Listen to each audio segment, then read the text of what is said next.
Ho ho ho! Hyvää joulua kaikille! Hyvää joulua. Me ollaan syömässä täällä riisipuuroa. Kerro. No, riisipuuro. Vanha kunnon riisipuuro. Ei löydettiin semmosia riisisuurmia vaan, missä oli mukaan marjoja. Niin jouduttiin ottaa ne marjat pois siitä. Hedelmiä. Hedelmitä marjoja sama. Ja sit mun nostama joululla kahvinkeitin ei oikein pelittänyt. Ei saatu kunnon kahvia tänä aamulla. Se menee putki, minkä pitäisi, se vesi pitäisi mennä sinne ylös, niin putki ei ole kiinni mihinkään. Ei oltu oikein rakennettu loppuun asti.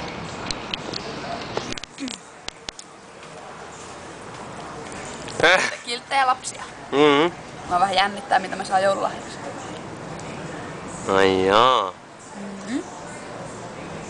Me mennään grillaamaan 1:30 aikaa. Ja... Vähän pilvinen ilmaa, et melkein niinku viileä. Ehkä ihan hyvä niin. Tehu katto. Mukavat maisemat kumiin. Ja se on meidän alakerran baari. Terassi. Ja siellä on sisätiellä, että ihmiset katsoo televisio. Noniin, jatketaan. Ja Anne. Ja Joonas.